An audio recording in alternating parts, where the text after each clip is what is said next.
Bienvenue sur la chaîne RAF for Life, parce que quand tu es dans la NWO, c'est for life. Alors voilà, après encore une pause que j'ai dû faire parce que ça allait pas comme je voulais au niveau des vidéos, je viens vous faire le pronostic de Money in the Bank 2021. Alors on va tout de suite rentrer dans le vif du sujet. Alors, pour commencer le pré-show, donc ça sera dans la nuit de demain. C'est-à-dire de dimanche à lundi, à partir d'1 heure du matin pour le pré-show et à 2 heures le show principal. Donc vous pourrez le suivre sur Network pour ceux qui ont la chance d'avoir le Network. Sinon, je pense que vous savez où trouver les pay-per-view.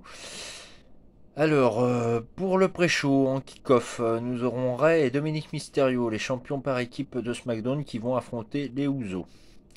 Alors, que vois-je pour ce match de championnat tag team? Moi, je pense que les Usos vont battre Ray et Dominique. Ils sont remontés, les Usos. La famille samoane est bien présente. On l'a ressenti ces dernières semaines. Ils sont encore plus liés que jamais, les Usos et Roman Reigns. Ouais, moi, je pense que les Usos vont ravir les titres à Mysterio et Dominique pour le kick-off. Voilà. Ensuite, alors on a le championnat tag team de Raw, détenu par Omos et AJ Styles. Donc ils vont affronter les Viking Riders. Donc c'est vrai que la dernière fois à Raw de lundi dernier, il y a eu des matchs individuels. Omos contre un des Vikings et AJ Styles contre l'autre. Je ne sais plus lesquels des deux c'était, lequel des Vikings était contre qui. C'est-à-dire quel Viking était contre AJ Styles et quel Viking était contre Omos. Alors je pense qu'Omos et AJ Styles vont faire la différence. Ils vont mettre le paquet les Vikings, mais non. Je vois une victoire de Omos et AJ Styles sans problème. À moins qu'Omos soit pris par son propre élan et sa propre force. Mais je pense qu'il va faire attention, il va être briefé par AJ Styles avant le match. Ils vont conserver les titres. Ensuite, le Raw Women's Championship. Alors, on sait qu'à SmackDown, le High Quit match qui devait avoir lieu entre Bianca Belair et Bayley, bah, il se fera pas parce que Bayley est blessée. Après, j'avais un fantasme dans ma tête comme quoi Bayley pouvait revenir dans le Money in the Bank. Alors, à la surprise générale, prendre la ceinture, mais apparemment, elle a l'air vraiment blessée. Pas prendre la ceinture, prendre la mallette. Excusez-moi pour l'erreur, je me corrige. Je pense pas qu'on verra Bayley à Money in the Bank ou pourquoi pas dans le futur qu'elle ait un match de championnat en ayant eu la mallette dans un autre match qu'elle aurait pu avoir face à celle qui l'aurait décroché. Voilà. Alors ensuite, donc pour l'Euro Women Championship, alors à savoir aussi, j'oublie une petite chose, à savoir aussi que Bianca Belair a défendu avec succès son titre à SmackDown face à Carmella. Et voilà, rien à dire. Donc pour le Raw Woman Championship, donc alors Rhea Ripley, Charlotte Flair qui se cherche depuis des semaines et des semaines, depuis que Rhea Ripley a intégré le rooster de Raw, hein, eh bien Rhea Ripley, je la vois ressortir vainqueur, ouais. Elle va remporter le match et conserver son titre. Pourquoi? Parce que voilà, Charlotte, elle est entre deux feux et puis comment dire entre deux feux. Elle est peut-être plus ou moins blessée, Rhea aussi, ou alors ça sera un match. Non, encore mieux. Je fais mes pronostics en live hein, là. J'imagine dans ma tête. Non, pas de décision. Double disqualification, double count-out. Pas de décision et il y aura une revanche à Raw le lendemain, je pense. Et pourquoi pas un encaissement de mallette à ce moment-là, mais on va y venir. Parce que c'est très dur à pronostiquer les Money in the Bank parce qu'on ne sait pas si les matchs des échelles pour décrocher la mallette seront avant ou après les matchs de championnat. C'est ça qu'on ne sait pas. Toute la surprise WWE. Content de revoir du public aussi quand même à SmackDown et à Money in the Bank, ça va faire du bien. Même si c'est encore difficile à l'échelle mondiale tout ce qui se passe autour de nous et de cette crise sanitaire. Voilà.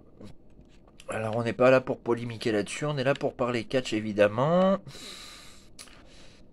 Donc le Money in the Bank masculin, on va partir sur le Money in the Bank masculin. Alors, on a du beau monde. Je cherche. Voilà, donc alors pour Raw, nous avons Drew McIntyre, Riddle, Ricochet et John Morrison. Et du côté de SmackDown, nous avons Kevin Owens, Big E, King Nakamura et Seth Rollins. Alors, qui vois-je décrocher cette mallette? Kevin Owens, j'élimine. Parce que voilà, Kevin Owens, je le vois pas remporter le combat. C'est pas spécialement contre lui, mais je pense qu'il est là pour faire le show, comme Ricochet et John Morrison. Ils seront là un peu en trublions, qui vont faire des belles figures, qui risquent de décrocher la mallette, mais vont pas réussir au dernier moment. Voilà. McIntyre, je vois pas remporter la mallette non plus. Déjà, c'est un grand gabarit, mais on a déjà vu les grands gabarits gagner des Money in the Bank. Hein. Souvenez-vous de Strowman, hein, il y a quelques années.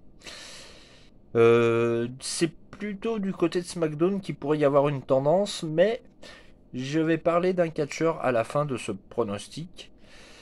Vous avez Big E, Nakamura et Seth Rollins qui peuvent très bien tirer leur épingle du jeu, mais Big E et Nakamura, j'élimine. Je pense qu'ils vont plutôt feuder contre Apollo Crews dans le futur.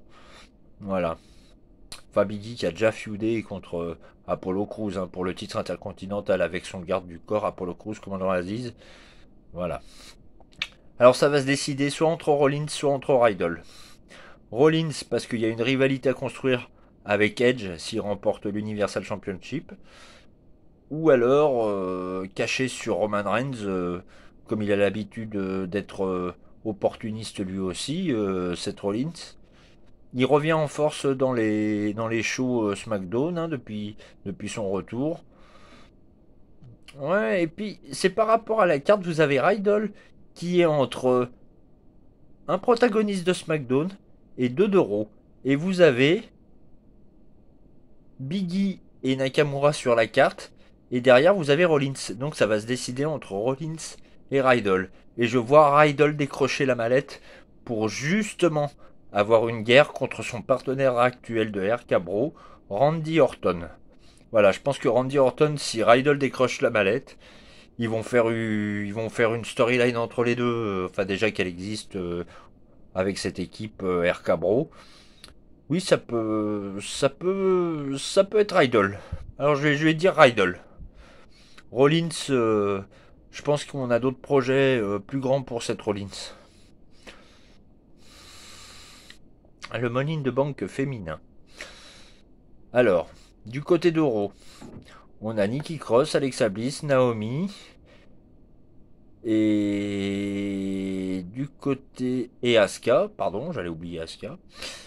Asuka, Naomi, Nikki Cross, la nouvelle super-héroïne, et Alexa Bliss, la poupée psychédélique.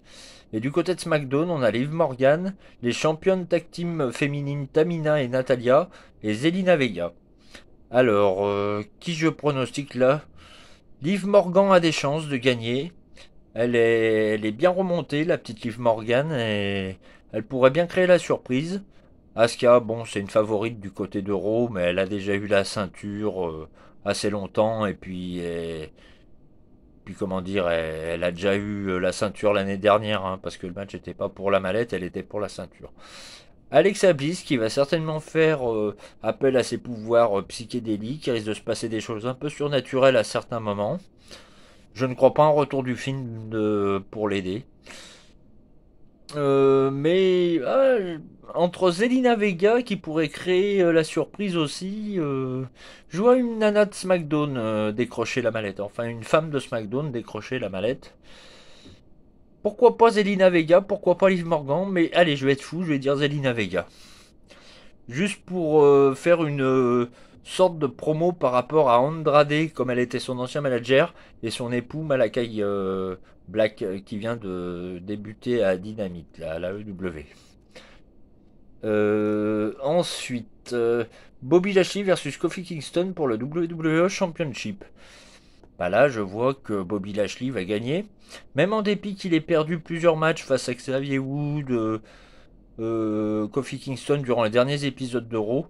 Je vois en fait que cette storyline était mieux pour attiser le feu de Bobby Lashley, lui donner encore plus de hargne et de rage de vaincre et de conserver son titre qu'il a mérité depuis longtemps. Hein, Bobby Lashley, ça fait combien de temps qu'on attend ça fait combien de temps qu'on a attendu qu'il soit champion?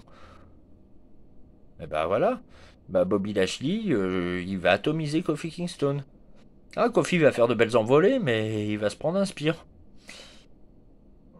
Et il va déguster, quoi. Voilà. Donc Bobby Lashley, pour moi, restera champion.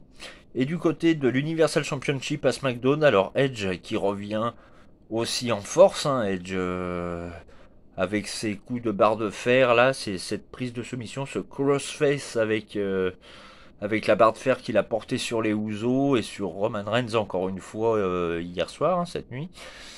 Euh, non, mais je pense que Roman Reigns va rester champion. De toute façon, l'histoire se terminera par un spear dans les deux cas. Mais je vois que Roman Reigns. Enfin, je vois. Je, sub, je subodore que Roman Reigns va rester champion universel. Et justement, Roman Reigns, je pense qu'il est protégé par la WWE. C'est pas une critique. Mais je pense qu'il y a plus de chances de voir un cash sur le champion d'Euro que sur le champion universel. Je peux me tromper, mais on verra. Voilà pour mes pronostics. Je crois que j'ai rien oublié. Hein. Puis peut-être des petits matchs qui seront à rajouter. Un championnat intercontinental, un championnat US. On ne sait pas dans le pré-show ce qui peut se passer encore. Voilà. Alors, oui, donc je remercie toujours mes 25 abonnés. Si vous me suivez, ben. Content que vous soyez toujours présent malgré mon absence pendant plusieurs temps des vidéos et je vais passer deux coucous spéciaux.